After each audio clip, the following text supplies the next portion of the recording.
Salut les amis, bienvenue de nouveau sur Histoire Reddit. Alors, cette histoire d'infidélité est différente.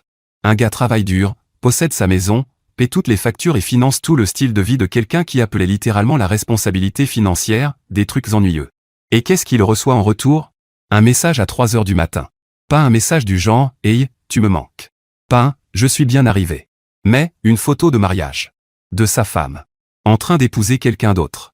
Alors que c'est lui qui l'a aidé à faire ses valises pour ce voyage. Franchement, l'audace est presque impressionnante, au point qu'on est presque obligé de la respecter. Presque. Mais ce qui m'a vraiment rendu fou, c'est qu'elle pensait être la plus intelligente dans toute cette situation. Elle croyait sincèrement avoir complètement manipulé cet homme. Et honnêtement, peut-être qu'elle l'a fait, pendant environ 6 heures. Parce que ce qui s'est passé ensuite est le genre d'histoire qui vous fait croire que le karma a un profil LinkedIn et qu'il se présente au travail tous les jours. Alors restez avec nous et plongeons dans cette véritable leçon de vengeance après tromperie. Je viens d'épouser mon collègue. Et au cas où tu ne le saurais pas, tu es pathétique. Ma femme m'a envoyé ce message depuis une autre ville. J'ai répondu « D'accord ». Puis j'ai changé les serrures et bloqué toutes ses cartes. Mais ce matin, la police s'est présentée à ma porte. Bon les gars, laissez-moi vous planter le décor. Moi, homme de 32 ans, je travaille comme ingénieur mécanique dans une usine de fabrication et je gagne environ 76 000 $ par an. Je ne suis pas riche, mais je m'en sors bien. J'ai ma propre maison, achetée quand j'avais 27 ans avant de rencontrer mon ex. Je conduis une Toyota Tacoma déjà payée, et je suis plutôt intelligent avec l'argent. Mon père m'a toujours appris à épargner d'abord, dépenser ensuite. J'ai rencontré Jessica, 29 ans, il y a environ 3 ans lors d'un barbecue chez mon ami Mike. Elle travaillait comme représentante du service client dans un bureau d'assurance en centre-ville, gagnant peut-être 26 000 $. Mais bon sang, elle était magnifique. Vraiment magnifique. Longs cheveux noirs, toujours impeccablement habillée, maquillage parfait, le package complet. J'ai été immédiatement accroché comme un poisson au bout d'une ligne. Avec le recul, j'aurais dû voir les signaux d'alarme dès le premier jour. Lors de notre premier vrai rendez-vous, elle avait, oublié, son sac à main et j'ai dû payer un dîner de 95 $ dans un steakhouse chic. Elle a commandé le steak le plus cher du menu, plus une entrée et un dessert. Quand j'en ai reparlé plus tard, elle m'a répondu avec un petit rire, un vrai homme prend toujours soin de sa femme. Ce rire aurait dû me faire fuir immédiatement. Mais j'avais 29 ans et je réfléchissais avec la mauvaise tête, si vous voyez ce que je veux dire. La période de fréquentation était incroyablement chère. Chaque rendez-vous devait être dans un bon restaurant. Elle avait besoin de nouvelles tenues pour tout. Elle voulait des fleurs, juste comme ça. Elle s'attendait à ce que je paie son essence quand elle venait me voir.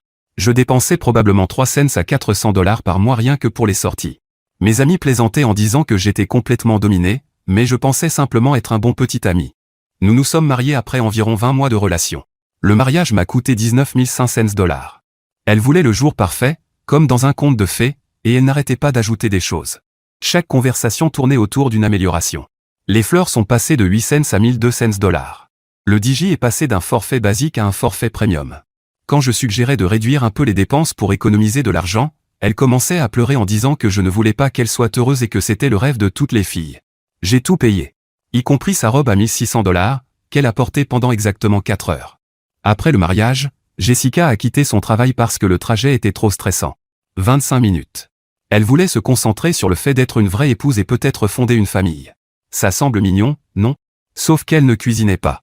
Nous commandions à manger 4 à 5 soirs par semaine. Elle ne nettoyait pas.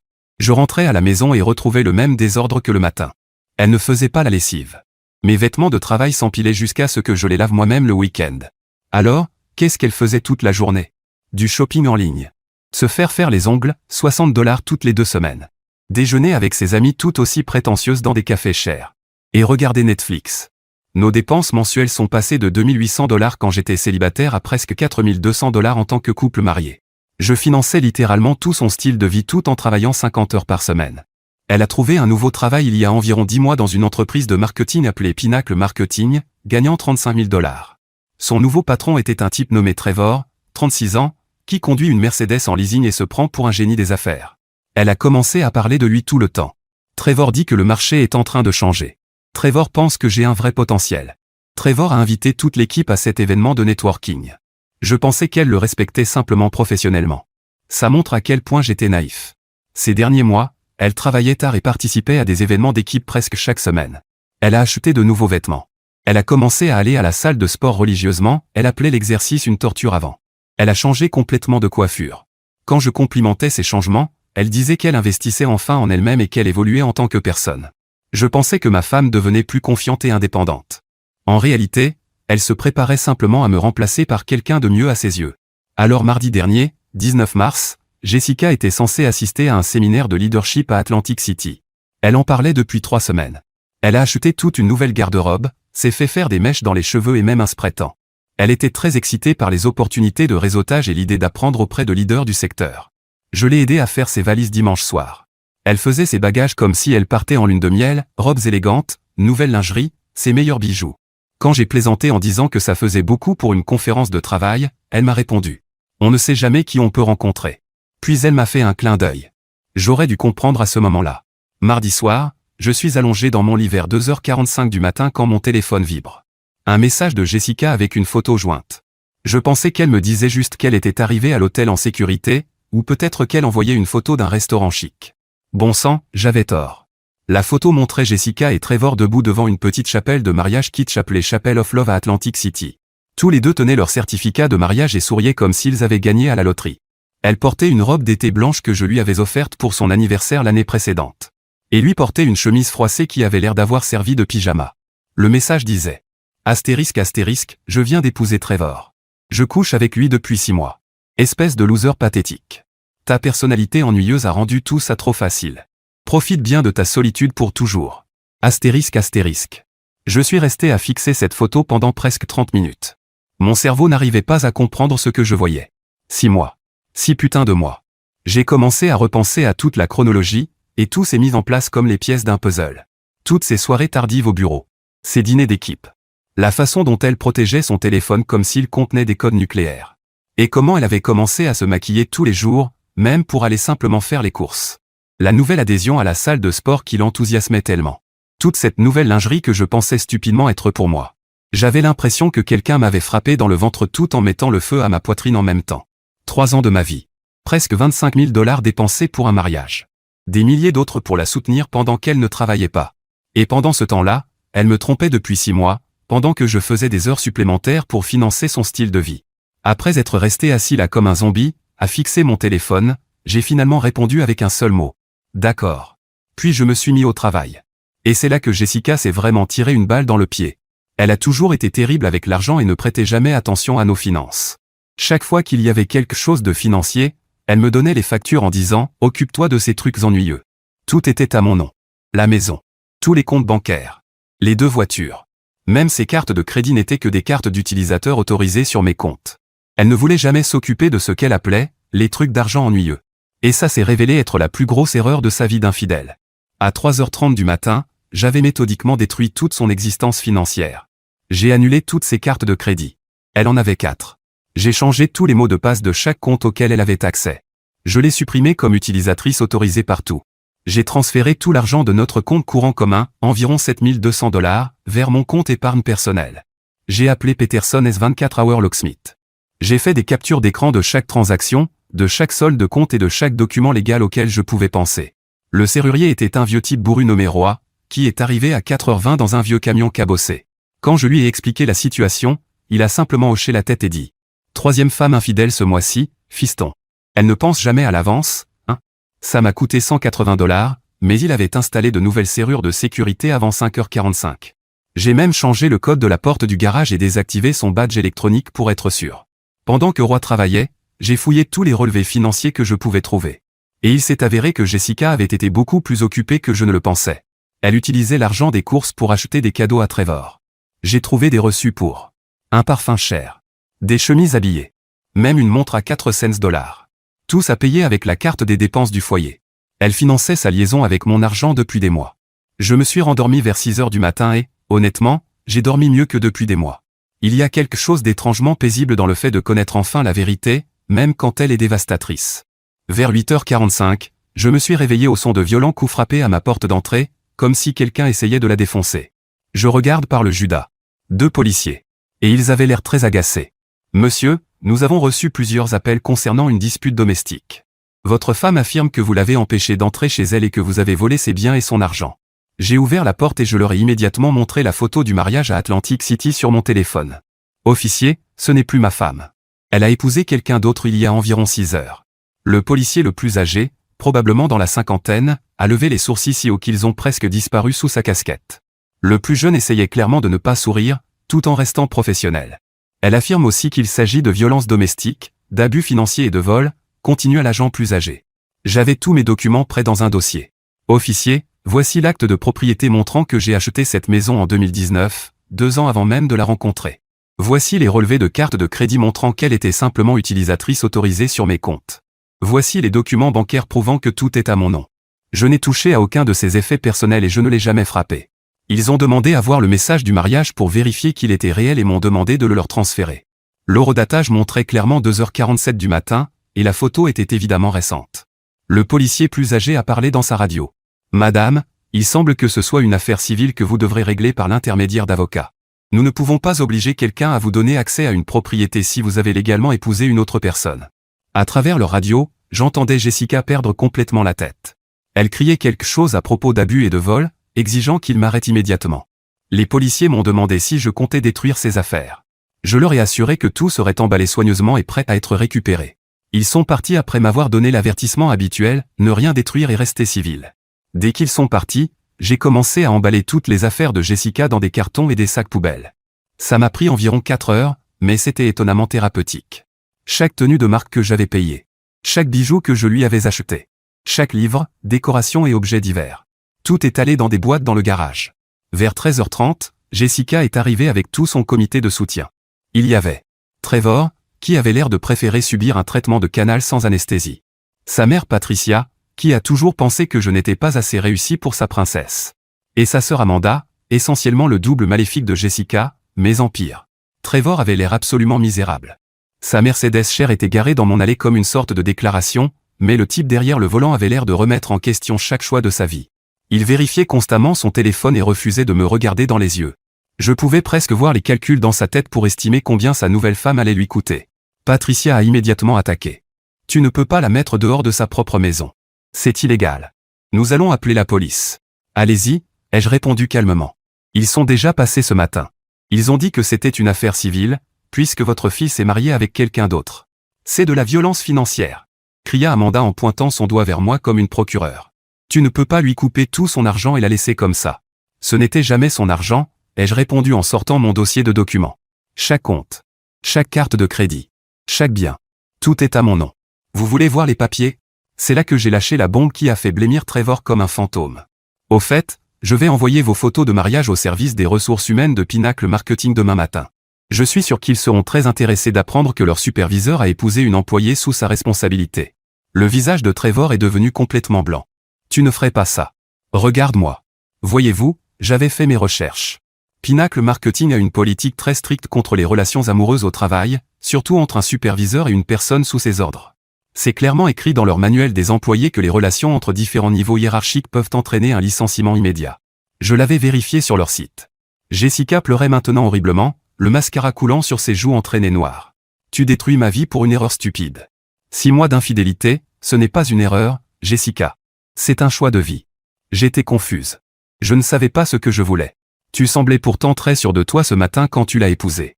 Trevor a essayé d'intervenir avec un discours bidon sur le fait que les émotions étaient à vif et qu'on devait régler ça comme des adultes. J'ai coupé court immédiatement.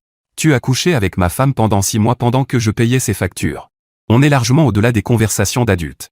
J'avais déjà emballé toutes les affaires de Jessica dans des cartons, des sacs poubelles et des bacs. Ça m'avait pris presque toute la matinée, mais j'avais été méticuleux. Chaque vêtement, chaque produit de toilette, chaque livre, chaque bibelot et chaque objet qu'elle avait accumulé en 3 ans. Vous avez exactement 2 heures pour tout charger et quitter ma propriété, leur ai-je dit. Après ça, tout ira sur le trottoir pour les éboueurs. La meilleure partie de tout ce cirque a été de regarder Jessica essayer de payer la location d'un camion Hull. Elle a sorti son portefeuille avec confiance et a donné sa carte de crédit. Refusé. Elle a essayé une deuxième carte, avec un air confus. Refusé. Puis une troisième. Cette fois, avec la panique dans les yeux. Refusé. Trevor a dû intervenir et payer les $127 de location. Et je pouvais le voir faire des calculs mentaux rapides pour estimer combien cette femme allait lui coûter. Son expression est passée de agacé, à inquiet, puis à presque terrifié en environ 30 secondes. Pendant qu'il chargeait les cartons, Patricia continuait de menacer avec des avocats et des procès. Amanda continuait de me traiter d'abruti et de psychopathe. Jessica continuait de pleurer et de me supplier de parler comme des gens raisonnables. Mais le vrai spectacle, c'était de regarder Trevor réaliser dans quoi il s'était embarqué. Ce n'était plus une aventure romantique. C'était sa nouvelle réalité financière, une femme sans argent, sans crédit, sans biens, et apparemment incapable de subvenir à ses propres besoins. 2 jours plus tard, mon avocat m'a appelé avec une nouvelle qui a illuminé toute ma semaine. J'avais engagé ce type, Robert Kim, spécialisé dans les divorces compliqués et réputé pour ne pas se laisser marcher dessus par des conjoints infidèles. Votre femme prétend qu'elle a été émotionnellement manipulée pour se marier à Atlantic City, dit Robert, et je pouvais l'entendre essayer de ne pas rire. Elle veut faire annuler le mariage et exige la moitié de votre maison, parce que vous étiez techniquement encore mariés quand elle est partie pour la conférence. Est-ce qu'elle peut vraiment faire ça? Robert a éclaté de rire. Elle vous a littéralement envoyé une preuve photographique d'adultère et de bigamie. Elle est complètement foutue. Ça va être le dossier le plus facile de toute ma carrière. Mais Robert avait aussi fait quelques recherches qui rendaient les choses encore plus intéressantes. Il s'est avéré que la situation financière de Trevor n'était pas du tout aussi solide que sa Mercedes en leasing le laissait croire. Il vivait de salaire en salaire, avait environ 18 000 $ de dette de carte de crédit, et sa dernière petite amie l'avait quitté parce qu'il ne pouvait même pas payer la moitié des additions au restaurant. Grâce à notre ami commun Danny, j'ai appris que Trevor se vantait au travail d'avoir une petite amie riche et qu'il allait améliorer son style de vie grâce à cette relation. Il pensait que Jessica avait de l'argent parce qu'elle achetait toujours des choses chères et parlait d'investissement et de comptes d'épargne. Il n'avait aucune idée qu'elle accumulait simplement des dettes sur mes cartes de crédit. Mon ami informaticien Steve m'a aidé à récupérer des messages très intéressants entre Jessica et Trevor depuis son ancien téléphone. Quand elle avait changé pour un nouvel iPhone le mois précédent, le magasin avait raté le transfert de données et tout était resté récupérable sur l'ancien appareil. Ces messages remontaient à presque 8 mois et dressaient un tableau qui m'a donné la nausée. Jessica ne se contentait pas de tromper. Elle planifiait méthodiquement de détruire ma vie tout en prétendant être une épouse aimante. Quelques extraits de leur conversation. Jessica, il est tellement idiot lol. Il fait des heures supplémentaires pour payer ma vie pendant que je prépare mon évasion. C'est trop facile. Trevor, quand est-ce que tu vas le quitter? Jessica, après avoir compris comment récupérer la moitié de ses biens. J'ai déplacé de l'argent du budget course vers mon compte secret. On a presque assez pour notre nouveau départ, bébé. Trevor, tu es tellement intelligente. Jessica, il n'a aucune idée de ce qui arrive. Le meilleur, c'est qu'il pense que je deviens plus indépendante et plus confiante. Si seulement il savait que je me prépare juste à passer à un vrai homme. Ce compte secret, c'était une nouveauté pour moi. Jessica avait ouvert un compte d'épargne à son nom seulement et volait systématiquement de l'argent de notre budget domestique depuis presque 1 an. Elle retirait 2 cents à 3 cents $ en liquide chaque semaine pour les courses. Mais nos reçus d'épicerie réels étaient plutôt entre 85 et 120 $. Le reste allait directement dans son fonds d'évasion. Elle avait volé plus de 8 000 $ de notre budget pour financer sa liaison et son plan de fuite. Quand j'ai publié des captures d'écran de ces messages sur Facebook, avec les numéros masqués, le récit de Jessica en victime s'est complètement effondré. Mais au lieu d'assumer ses actes, elle a décidé de passer en mode destruction totale. Elle a lancé une énorme campagne sur les réseaux sociaux affirmant que j'étais un abuseur financier qui contrôlait chaque aspect de sa vie et la manipulait psychologiquement. Sa mère et sa sœur ont partagé les publications partout, en identifiant nos amis communs pour que tout le monde les voie. Certaines personnes ont cru à ces mensonges au début. Jusqu'à ce qu'elle voie les messages récupérés prouvant qu'elle planifiait cette trahison depuis presque 1 an tout en volant de l'argent. Puis Jessica a vraiment perdu complètement la tête et a commencé à faire des choses de plus en plus folles. Elle a convaincu son père d'appeler mon patron, affirmant que je harcelais et traquais sa fille et exigeant que je sois licencié parce que j'étais un danger pour les femmes. Mon superviseur, Jim, connaissait déjà toute l'histoire. Petite ville, les nouvelles vont vite. Il a simplement dit au père de Jessica de disparaître, sinon il porterait plainte pour harcèlement. Elle a essayé de s'introduire chez moi à 3 heures du matin un jeudi. Mes nouvelles caméras de sécurité ont tout enregistré en détail. Elle criait à propos de la bague de sa grand-mère et disait que j'avais volé son héritage. Sauf qu'elle avait vendu cette bague 8 mois plus tôt pour acheter un sac Coach, et j'avais le reçu du prêteur sur gage pour le prouver. Elle a déposé un rapport de police affirmant que j'avais volé et tué son chat et que je retenais le corps en otage. Nous n'avons jamais eu de chat. Je suis allergique aux chats et je fais des réactions cutanées si je reste près d'eux plus de 20 minutes. Quand la protection animale m'a appelé, je leur ai proposé de faire un test d'allergie et je leur ai envoyé des photos de mes antihistaminiques sur ordonnance. Elle a commencé à appeler ma mère au travail, en pleurant, disant qu'elle avait fait une terrible erreur et que Trevor ne signifiait rien et qu'il l'utilisait seulement pour le sexe. Ma mère, que Dieu la bénisse, lui a répondu. Tu aurais dû y penser avant de planifier ça pendant 8 mois, ma chérie. Les actes ont des conséquences. Elle a essayé de retourner à notre église, affirmant que je l'abusais spirituellement et qu'elle avait besoin de protection contre la violence domestique. Le pasteur, qui nous avait conseillé avant notre mariage, lui a demandé comment l'adultère et la bigamie s'intégraient dans son parcours spirituel. Elle n'est plus jamais revenue après cette conversation. Mais le sommet absolu de son sentiment de droit est arrivé quand j'ai reçu un appel téléphonique qui m'a fait remettre en question la réalité elle-même. La mère de Trevor m'a appelé au travail. Cette femme a eu l'audace incroyable de me dire que je devais agir comme un homme et faire ce qu'il fallait en reprenant Jessica, parce que Trevor ne peut pas gérer un mariage pour le moment et qu'il a fait une erreur de jugement pendant une période difficile. Vous me demandez sérieusement de reprendre une femme qui m'a trompé pendant 6 mois et qui a épousé votre fils pour qu'il n'ait pas à assumer les conséquences de ses actes? Eh bien, quand vous le dites comme ça, vous paraissez égoïste. Le mariage, c'est le pardon et l'engagement. Et franchement, vous ne deviez probablement pas répondre à ses besoins émotionnels si elle a dû chercher du réconfort ailleurs. J'ai raccroché et bloqué son numéro immédiatement. La même semaine, Jessica m'a envoyé une lettre manuscrite de 7 pages, livrée par sa sœur. Elle y expliquait comment l'affaire était en réalité de ma faute, parce que j'étais émotionnellement distant et que je n'appréciais pas ce que j'avais. Elle a listé toutes les façons dont j'avais échoué comme mari, notamment travailler trop d'heures supplémentaires pour payer ses factures. Ne pas organiser assez de surprises romantiques, avec quel argent? Ne pas me battre pour la relation quand elle a commencé à s'éloigner, pendant qu'elle couchait avec son patron. La lettre se terminait par une exigence, que je paie une thérapie de couple pour que nous puissions traverser cette période difficile ensemble. J'ai montré la lettre à Robert, mon avocat. Il a éclaté de rire et a dit que c'était la chose la plus délirante qu'il ait vue en 20 ans de droit du divorce. L'audience de divorce a eu lieu un jeudi matin, et elle a dépassé tous les fantasmes de justice que j'avais pu imaginer. Jessica est arrivée au tribunal de divorce en robe blanche. Pas blanc cassé. Pas crème. Blanc pur. Pour un divorce, où elle était jugée pour adultère et mariage avec un autre homme.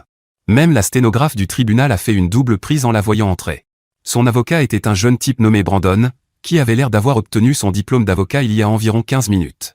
Il mélangeait nerveusement ses papiers et demandait des délais pendant que Jessica lui chuchotait frénétiquement à l'oreille.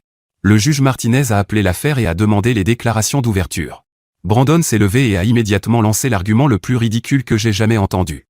Votre honneur, ma cliente souffrait d'une grave détresse émotionnelle et a été contrainte de se marier à Atlantic City par son superviseur, Monsieur Trevor Davison.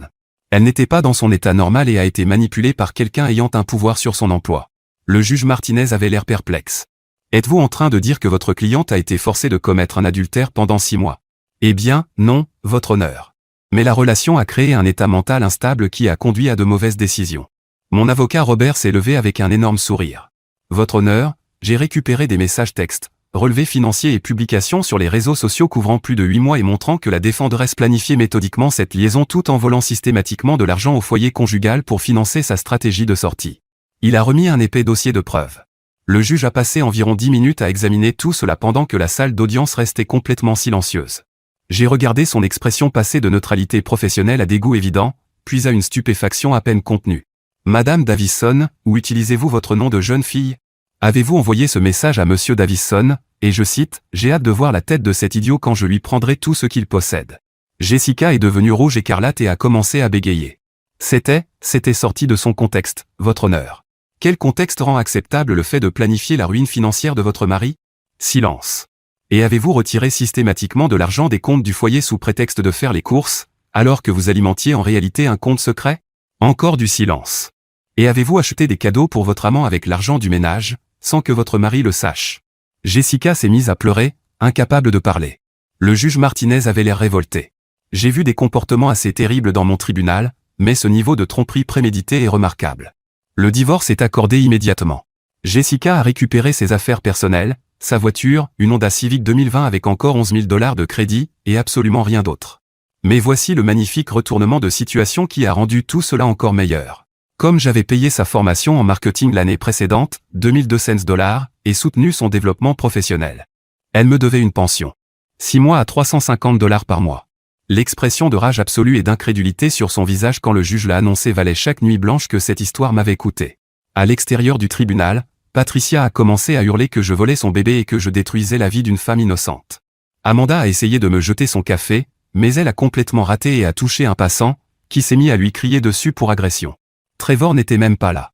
D'après la dispute entre Patricia et la mère de Trevor, qui était venue soutenir le jeune amour, il avait appelé au travail pour dire qu'il était malade et commençait à regretter toute cette histoire. Jessica a complètement perdu le contrôle sur le parking du tribunal. Une vraie crise de nerfs. Elle criait, pleurait, hyperventilait. Elle répétait sans arrêt. Ce n'était pas censé se passer comme ça. Tu as tout détruit. Sa sœur a essayé de la consoler. Ce n'est pas grave, ma chérie. Tu peux venir vivre chez moi jusqu'à ce que tu trouves une solution. Jessica l'a regardé avec un pur dégoût. Je ne peux pas vivre dans ton appartement pourri. Ça sent la litière pour chat et l'échec. Même Amanda a eu l'air blessée par ce commentaire. 6 mois plus tard, les dieux du karma travaillent clairement à plein régime. Trevor a été licencié de Pinnacle Marketing exactement une semaine après que j'ai envoyé les photos de mariage aux ressources humaines. Il s'est avéré que ma plainte a déclenché une enquête interne qui a révélé qu'il entretenait des relations inappropriées avec plusieurs employés depuis 2 ans. Jessica n'était pas sa première victime. Juste la plus stupide. Il n'a plus pu payer sa Mercedes en leasing et a dû la rendre au concessionnaire. La dernière fois que j'en ai entendu parler, il conduisait une Honda Accord 2008 et vivait chez ses parents, avec un boulot de vendeur sans avenir gagnant environ la moitié de son ancien salaire. Jessica a également été licenciée de Pinnacle. Officiellement pour avoir créé un environnement de travail hostile. Mais en réalité parce que personne ne voulait travailler avec la femme qui avait causé le licenciement de leur superviseur populaire. Elle a dépensé son compte d'épargne secret en environ 6 semaines, en essayant de maintenir son style de vie. Elle a dû retourner vivre chez Patricia et son beau-père, dormant dans sa chambre d'enfance avec du papier peint de licorne à l'âge de 29 ans. Patricia était furieuse parce qu'elle avait prévu de transformer cette pièce en atelier de loisirs créatifs, et devait maintenant gérer sa fille adulte dramatique qui faisait des crises tous les jours. Jessica n'arrivait pas à trouver un autre emploi parce que toute la ville connaissait l'histoire. Petite ville. Tout le monde connaît tout le monde. Et personne ne veut embaucher quelqu'un qui a la réputation de coucher avec ses supérieurs et de provoquer des scandales au travail. Mais voici la meilleure partie de toute cette histoire, et la raison pour laquelle j'ai gardé le meilleur pour la fin. Il y a 3 semaines, j'ai reçu un appel téléphonique qui a fait mon année entière. Numéro inconnu. J'ai presque ignoré l'appel. Mais quelque chose m'a poussé à répondre. Allô ? Des sanglots incontrôlables à l'autre bout du fil. S'il te plaît, ne raccroche pas. La voix de Jessica, étouffée par les larmes. Je sais que je ne mérite pas de te parler, mais je suis désespéré. Je n'ai pas raccroché. Mais je n'ai rien dit non plus. J'ai fait la plus grosse erreur de toute ma vie. La plus grosse erreur que quelqu'un puisse faire. Trevor se servait de moi, et j'étais trop stupide et égoïste pour le voir. J'ai jeté la meilleure chose qui me soit arrivée pour un connard qui n'en avait rien à faire de moi. Toujours le silence de mon côté. Je n'ai jamais cessé de t'aimer. Je sais que ça paraît ridicule après tout ce que j'ai fait, mais c'est vrai. J'étais confuse et effrayée. J'ai pris des décisions horribles, mais mes sentiments pour toi ont toujours été réels. D'accord, ai-je finalement dit. On peut arranger ça. On peut aller en thérapie. On peut recommencer à zéro. On peut faire tout ce que tu veux. Je signerai un contrat prénuptial. Je trouverai un travail et je te rembourserai chaque centime que j'ai pris. Je ferai n'importe quoi. Non. S'il te plaît, tu dois comprendre. Je faisais une sorte de dépression mentale. Je ne réfléchissais pas clairement. Les gens font des erreurs. Jessica, tu n'as pas fait une erreur. Tu as exécuté un plan. Pendant 8 mois. En volant mon argent et en me mentant en face tous les jours. Je sais que ça paraît mauvais. Ça ne paraît pas mauvais. Ça l'est. Tu es une mauvaise personne qui a fait de mauvaises choses à quelqu'un qui t'aimait. Les sanglots sont devenus encore plus violents. Je n'ai plus rien. Mes parents détestent m'avoir chez eux. Je ne trouve pas de travail. Je n'ai pas d'argent. Ma voiture va être saisie la semaine prochaine. Personne ne veut me parler. On appelle ça les conséquences. Qu'est-ce que je suis censé faire ? Te débrouiller. Tu es une adulte. Tu ne peux pas m'abandonner comme ça. Je m'effondre. Tu as abandonné notre mariage quand tu as commencé à coucher avec Trevor. Tout ce qui est arrivé après, c'est ton problème. J'allais raccrocher quand elle a joué ce qu'elle pensait être sa carte maîtresse. Je suis enceinte. Long silence. Félicitations. C'est de Trevor ? Je ne sais pas. Ça pourrait être le tien. Non. Impossible. Nous n'avons pas eu de relation sexuelle depuis 4 mois, et tu étais sous contraception pendant tout notre mariage. Et c'est encore. Encore des sanglots. D'accord, c'est probablement celui de Trevor. Mais il ne répond plus à mes appels. Et sa mère m'a raccroché au nez quand j'ai essayé de lui dire. Toujours pas mon problème. Comment peux-tu être aussi froid ? Nous étions mariés. Nous nous aimions. Tu aimais mon compte bancaire. Moi, j'aimais quelqu'un qui n'existait pas. J'ai raccroché. 2 jours plus tard, Patricia m'a appelé. Patricia. La femme qui avait passé 3 ans à dire à tout le monde que je n'étais pas assez bien pour sa précieuse fille. Tu dois aider Jessica. Sans même dire bonjour. C'est ta femme. C'est la femme de Trevor. Ce mariage ne compte pas. Elle n'était pas dans son état normal. Parléant à l'état du New Jersey. Il semble penser que ça compte. Elle est de la famille. Tu as fait des vœux. Elle a brisé ses vœux quand elle a commis l'adultère. Plusieurs fois. Pendant des mois. Tout le monde fait des erreurs. Tu es censé pardonner. Certaines erreurs sont impardonnables. Elle est enceinte, effrayée, et n'a nulle part où aller. Elle peut aller chez Trevor. C'est le père. Trevor ne lui parle plus. Sa famille ne veut plus rien avoir à faire avec elle. Ça ressemble à une habitude.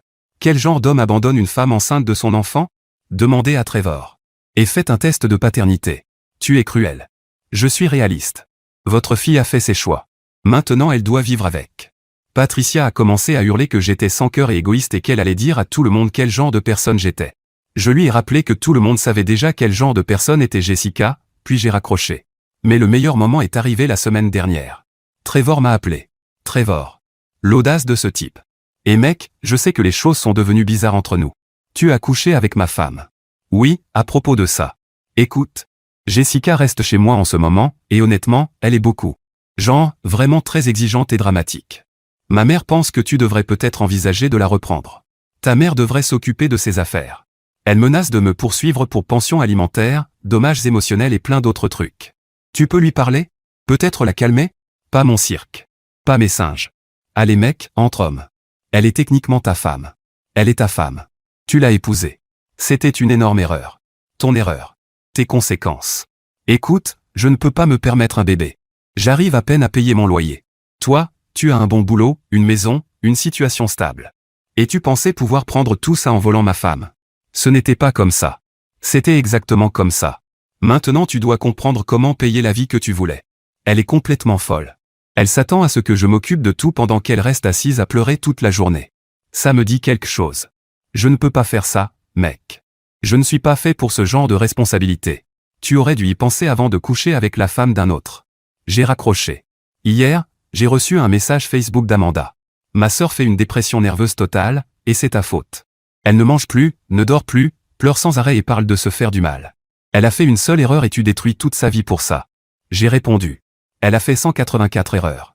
Une pour chaque jour où elle me trompait. Et si elle menace de se faire du mal, appelez un professionnel. Je ne suis pas responsable des conséquences de ses choix. Puis je l'ai bloqué aussi. En ce moment, je suis assis dans ma maison entièrement payée, gagnant bien ma vie dans un travail que j'aime, et je fréquente une femme incroyable nommée Sarah. Elle trouve toute cette histoire à la fois hilarante et éducative. Elle appelle Jessica l'exemple à ne pas suivre et m'apporte du café avec écrit « Épouse fidèle » sur le gobelet, pour plaisanter. Sarah est infirmière. Elle gagne son propre argent, paie ses propres factures, et ne m'a jamais demandé de financer son style de vie. Nous partageons les dépenses équitablement. Et elle se dispute même avec moi quand j'essaie de payer trop de choses, parce qu'elle croit en l'indépendance et l'égalité. Imaginez ça. Jessica a 29 ans, est au chômage, vit dans sa chambre d'enfance, enceinte d'un bébé dont le père refuse de reconnaître l'existence. Trevor a 36 ans, vit chez ses parents, travaille dans un emploi sans avenir et découvre que voler la femme d'un autre homme entraîne des responsabilités financières qu'il ne peut pas assumer. Tous les deux m'ont contacté plusieurs fois, me suppliant de réparer les problèmes qu'ils ont créés. Et tous les deux semblent sincèrement croire que je leur dois de l'aide parce que leur vie s'est effondrée après avoir détruit la mienne. L'audace est franchement impressionnante. Parfois, les ordures se sortent toutes seules. Et parfois, le karma fonctionne exactement comme il le devrait. La seule chose que je regrette dans toute cette histoire, c'est de ne pas avoir vu les signaux d'alerte plus tôt. Comme quand Jessica disait que son ex avant moi était contrôlant et abusif parce qu'il lui demandait parfois de payer son propre dîner et de contribuer aux dépenses du foyer. J'aurais dû comprendre à ce moment-là que je sortais avec quelqu'un qui voyait les relations comme des arrangements financiers, pas comme un partenariat. Mais tout arrive pour une raison.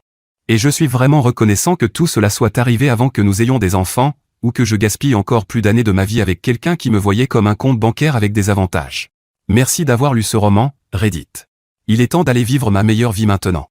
Jessica, je sais que tu lis probablement ceci parce que tu es obsédée par les réseaux sociaux et que tu n'as rien d'autre à faire. Ta mère a appelé la mienne la semaine dernière pour demander s'il y avait la moindre chance que j'envisage de te reprendre pour le bien du bébé. Ma réponse est toujours non. Et ce sera toujours non. Tu as fait ton choix quand tu as décidé de coucher avec Trevor pendant 6 mois tout en dépensant mon argent. Maintenant tu dois vivre avec, seul, dans ta chambre d'enfance, avec du papier peint de licorne. Et Trevor, si tu lis ça aussi. Merci d'avoir pris les ordures à ma place. Profite de payer une pension alimentaire avec le salaire d'un vendeur tout en vivant dans le sous-sol de ta mère. J'espère qu'elle valait la peine de détruire nos deux vies. À ceux qui demandent dans les commentaires si cette histoire est vraie. Chaque mot est vrai. J'ai des captures d'écran, des documents juridiques et des images de caméras de sécurité pour tout prouver. À ceux qui disent que je devrais lui pardonner parce que tout le monde fait des erreurs. Tromper pendant 6 mois, voler de l'argent et planifier la destruction de la vie de quelqu'un n'est pas une erreur. C'est un défaut de caractère. Il y a une différence. À toutes les femmes qui m'ont écrit pour demander si je suis célibataire. Je suis très heureux avec quelqu'un qui sait vraiment ce que signifie la loyauté. Et enfin, à tous ceux qui ont partagé leurs propres histoires d'infidélité dans les commentaires. Je suis désolé que vous ayez traversé ça. Mais j'espère que cette histoire vous donnera un peu d'espoir. Parce que les infidèles finissent souvent par recevoir ce qu'ils méritent. Justice rendue. Affaire classée. Alors ma famille YouTube, voici mon avis sur cette histoire. Écoutez, cette histoire n'est pas aussi simple qu'elle en a l'air. Oui, Jessica a trompé. Oui, elle a volé de l'argent. Oui, Trevor était un vrai serpent. Tout cela est clair. Mais ce qui me frappe le plus, c'est le niveau de planification. Ce n'était pas un moment de faiblesse. Ce n'était pas un dérapage émotionnel. Jessica s'asseyait en face de cet homme au dîner, le regardait payer les factures, le laissait l'aider à faire ses valises, tout en préparant un plan de sortie sur 8 mois. Ce n'est pas une erreur. C'est un choix. Un choix répété encore et encore, chaque jour. Et Trevor? Franchement, Trevor pensait améliorer son style de vie. Il voyait une femme qui avait toujours de l'argent, qui avait toujours l'air élégante, toujours bien installée, et il ne s'est jamais demandé d'où venait réellement cet argent. C'est ce qui arrive quand on construit une attraction sur les apparences. On finit par hériter des conséquences de quelqu'un d'autre. Mais voici la leçon que beaucoup de gens vont probablement manquer dans cette histoire, les signaux d'alerte étaient là dès le premier jour. Ce premier rendez-vous où Jessica oublie son portefeuille et dit ensuite qu'un vrai homme paie toujours, ce n'est pas du charme. C'est une audition. Et notre gars a échoué en restant. Parfois, on ignore les signaux d'alerte parce qu'on est attiré par la personne qui les agite. C'est humain. Mais c'est aussi très coûteux. Maintenant, il y a une autre chose que je veux aborder. Certaines personnes dans les commentaires diront qu'il a été trop froid à la fin. Trop impitoyable. Mais honnêtement, quand quelqu'un vous donne la preuve écrite qu'il planifiait de détruire votre vie pendant qu'il mangeait votre nourriture et dormait dans votre lit, je pense que cette personne perd le droit de vous demander d'être doux avec elle. Jessica a 29 ans, elle est enceinte, et elle vit sous un papier peint de licorne. Trevor a 36 ans, il est fauché, et il appelle l'homme qui l'a trahi pour lui demander de l'aide. Parfois, la vie écrit des conséquences meilleures que n'importe quel scénario. La vraie leçon? Votre caractère ne disparaît pas quand vous pensez que personne ne regarde. Il attend simplement. Et un jour, il finit par se révéler.